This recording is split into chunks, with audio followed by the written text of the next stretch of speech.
All right, welcome to ForwardWarrior 2020. Tell me your name and a little bit about what we got going on here. All right, my name's Barksdale. Originally from Tennessee, and I moved to Atlanta a long time ago. I'm actually happy to be part of ForwardWarrior this year. It's an honor to be a part of the program. I actually created a piece about empowerment in our community. It has a key figure at the top who's the man. Right under that particular figure is a female, and she's holding her arms up, representing strength in our community also.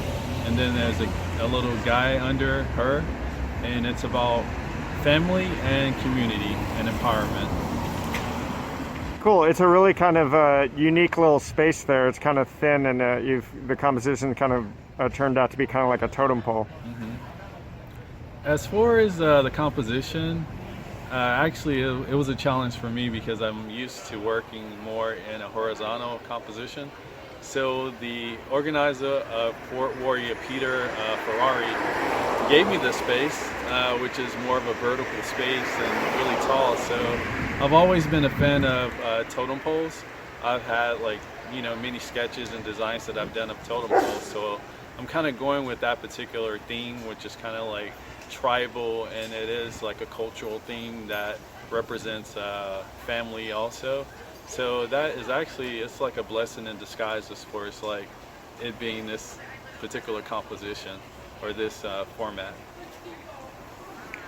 Cool. Tell me a little bit about your other work. It seems like there is a cohesive style, at least in so far as much as the bold color choices.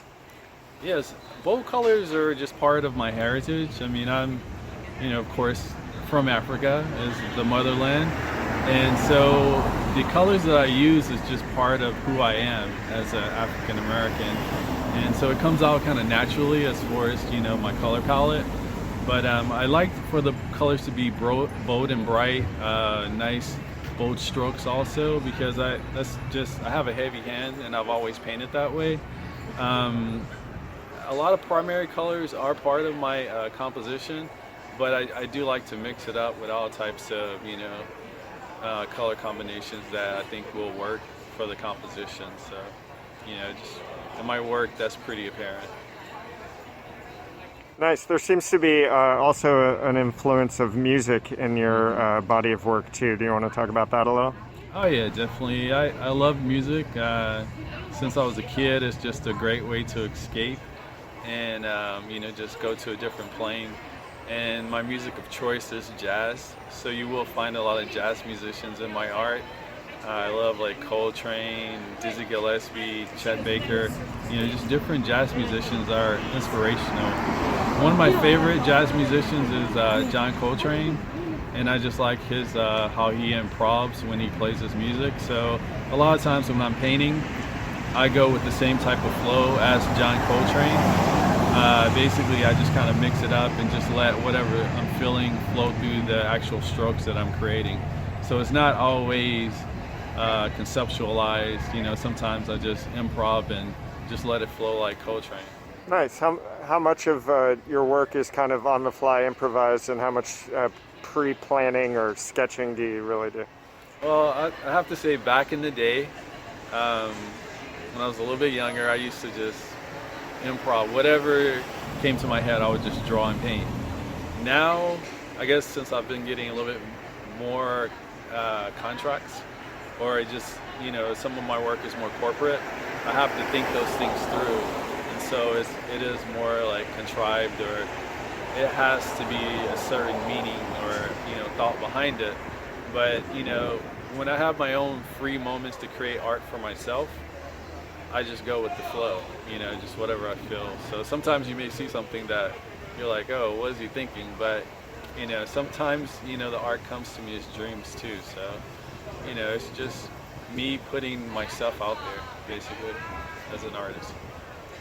Right on. I see a lot of thoughtful connection to the community in your work as well. What do you think the role of public art is in places where people live? I think public art is something that should reflect the community that you live in. you want to be respectful and represent the people who are in that community. I think public art actually opens it up so that people who normally don't get out to museums or galleries are able to access art, and it's a wonderful way of just showing what people are thinking in the community, conveying a message. Sometimes it could be political. I think, you know, each type of work serves a purpose, you know. Sometimes you just want to beautify the community, sometimes you want to get a message across, and public art is a great way to do that, because, you know, thousands of people walk by and you want them to see the message that you're trying to convey. Right on. If people want to learn more about you and your art, where should they go?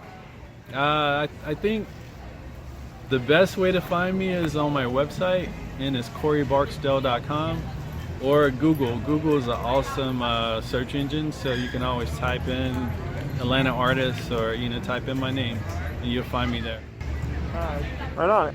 So any particular words of wisdom to kids just getting started in their artistic career?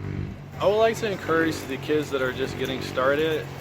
This is a wonderful time to actually be creative. I mean, the internet is a great way to put what you create out there, and I would tap into the inspirations that are out there also. When I was a kid, I don't think I had the role models that would, you know, push me and help me out in my career, but I think kids should tap into those resources that are available for them these days, and just keep pushing and believe in yourself. I think that's a really big part of it.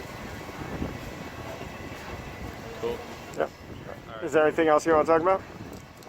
ForwardWarrior, yeah. No, I don't know. Cool.